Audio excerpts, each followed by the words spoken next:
Hi friends, আসসালামু আলাইকুম। আপনারা সব কেমন আছেন? আশা করি ভালোই আছেন। আপনাদের সব কেমন কাটছে? আমি এতদিন ভিডিও দিতে পারছি না, সবাই কমেন্ট করে জানাচ্ছেন, কিন্তু আমি একটু পড়ে গেছিলাম। পড়ে কি আমার পায়ে ব্যথা হয়েছিল খুব জোর, সেই জন্য আমি 2-3 দিন ভিডিও ভালো তারে দিতে পারছিলাম। কিন্তু আজকে আমি নিউ ভিডিও ফির ছাড়ছি। চলুন, এখানে ডাঁটা দিয়ে আলু দিয়ে রুই মাছের এই গরমে লাঞ্চের খুব ইজি আর টেস্টি রেসিপি। চলুন আপনাদের সাথে ফুল রেসিপিটা শেয়ার করা যাক। এখানে নুন আর হলুদ দিয়ে আলুটাকে ভেজে নিয়েছি লাল লাল করে।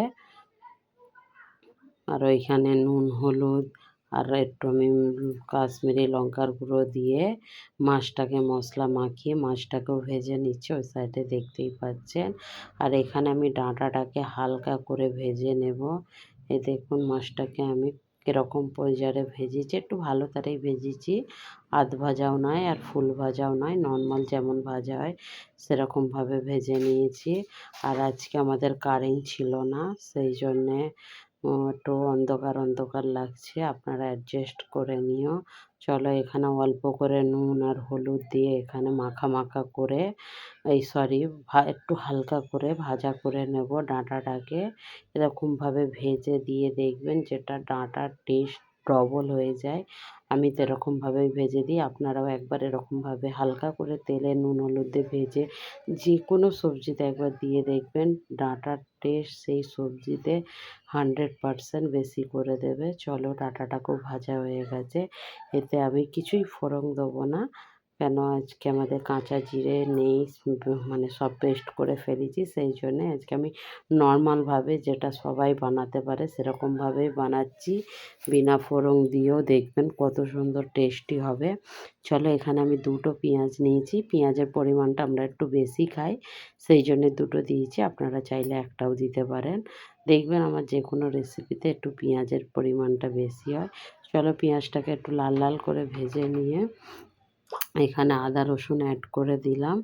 আদা রসুনটাকে একটু ভাজা ভাজা করে নেবো। আর এখানে আরেকটা জিনিস একটু বেশি দেবেন, সেটা হলো টমেটো। যেটা ডাঁটা আলু মাছ দিয়ে যখন রান্না করবেন তখন একটু টমেটোটা বেশি দেবেন, যেমন নর্মাল দেন তার চেয়ে একটা বেশি দিলেই বাস হয়ে যাবে, যেটা খেতে অপূর্ব লাগবে আর খুব সুন্দর, টকটা খুব সুন্দর লাগে, যেটা ডাঁটার মধ্যে আমাকে তো ভীষণ ভালো লাগে। একটু টমেটোটা সফট হতে দেবো, এই নুন দিয়ে দেবেন, তাহলে সফট হয়ে যাবে টমেটো, ফটাফট সফট হয়ে যায়। নুনটা একটু টমেটোর সাথে আমি এখানেই নুনটা পরিমাণ মতো দিয়ে দিলাম, বাকি আমি লাস্টে দেখবো নুনটা দেওয়ার জন্যে। এখানে সফট হয়ে যাওয়ার পর এখানে 1 চা চামচের মতো হলদি গুঁড়ো আর 1.5 চা চামচের মতো কাশ্মীরি লঙ্কার গুঁড়ো দিয়েছি। এখানে 1 চা চামচ ধনের গুঁড়ো দিলাম আর 1 চা চামচ জিরের গুঁড়ো দেবো। একটু যেন হলদি কম লাগছিলো, সেই জন্য একদম আর একটু দিয়ে দিলাম।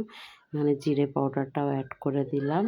চলো, জিরেটা আমি আলাদা রাখি, কেন জিরে পাউডার আলাদা না রাখলে বাসটা বাইরে চলে যায়, সেই জন্যে।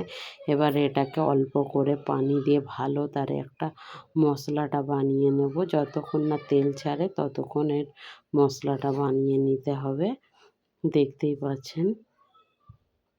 আর এখানে এত শোর হয় যে আমার ভিডিওর ভয়েস দিতে খুব প্রবলেম হয়, আপনারা একটু অ্যাডজাস্ট করে নিও, কেন এখন বাচ্চাদের স্কুলের ছুটি, সেই সব কিছুতে আওয়াজটা বেশি আসে।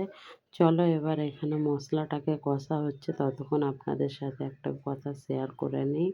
আপনারা প্লিজ বেজার হবেন না, আমি 2-3 দিন ভিডিও ছাড়তে পারি না। 2-3 দিন ভিডিওটা এই জন্যই ছাড়তে পারি না, সিরিয়াসলি আমার খুব লেগেছিল। আমি আজ মানে ফ্রাইডে থেকে আমি আজকে প্রথম রান্নাঘরে ঢুকলাম। 3 দিন 4 দিন আমি রান্নাঘরে ঢুকতেই পারছিলাম না, কেন খুব চোট লেগেছিল। চলো, এবার ডাঁটা আর আলুটা দিয়ে একটু মাখা মাখা এরকম কষে নেব, হালকা হালকা হাতে করবেন, নাহলে ডাঁটাটা ভেঙে যাবার ভয় থাকে। চলো, এরকম হালকা হাতে হয়ে গেছে, এবার একটু আমি পানি অ্যাড করে দেবো, আপনারা যেরকম ঝোলটা খাবেন সেই হিসাবে পানিটা দিয়ে দেবেন। চলো, পানিটা ফুটে গেছে, হালকা করে নেড়ে নেব। আর এই পয়সারে একটু নুনটা চেখে নেবেন, কেন নুনটা আমি সেই তো প্রথমেই দিয়েছিলাম, সেই জন্য নুনটা চাখা হয়নি, এবার নুনটা একটু চেখে নিলাম। নুনটা চাকা হয়ে যাবার পর এবার এখানে মাছগুলো অ্যাড করে দেব। এখানে আমরা 3 জন খেতে, সেই জন্য 3টে মাছই দেব। আর বাকি আমার ছেলে মেয়েদের জন্য আলাদা রাখবো, ভাজাও রাখবো কিছু। সেই জন্যে চলো এবার মাছগুলো অ্যাড করে দিলাম। মাছগুলো অ্যাড করে দিয়ে এতে ধনেপাতাটা প্লিজ দিও। ধনেপাতার ফ্লেভারটা ডাঁটা আলু মাছেতে এত অপূর্ব লাগে না খেতে। চলো এবার ধনেপাতা দিয়ে একটু ঢাকা দিয়ে রেখে দেব। এই 5 মিনিটের মতো ফুটে গেলে গ্যাসটাকে মিডিয়াম করে 5 মিনিটের মতো রাখলে আলু ডাঁটা সবই সিজে যাবে, দেখতেই পাচ্ছেন। আর ঝোলটা আমি এরকম পয়সারে রেখেছি কেন, একটু ঠান্ডা হলে আর একটু হয়ে যাবে। আর কেমন লাগলো আমার এই ভিডিওটা প্লিজ কমেন্ট করো। আর একবার হলেও বাড়িতে এরকমভাবে বানিয়ে খেয়ে দেখো, যেটা খেতে অপূর্ব লাগবে। এক থালার জায়গায় একটু 1 মুঠো ভাত বেশিই খাবে, কেন 2 থালা বলতে পারবো না, কেউ তো আর 2 থালা ভাত খেতে পারে না। কেমন লাগলো আমার এই ভিডিওটা প্লিজ প্লিজ কমেন্ট করো। আর ভালো লাগলে আমার পেজটাকে ফলো, সাবস্ক্রাইব আর শেয়ার করে দেবেন। চলুন, ওকে, বাই, আল্লাহ হাফেজ। অল ফ্রেন্ডস ভালো থেকো, বাই।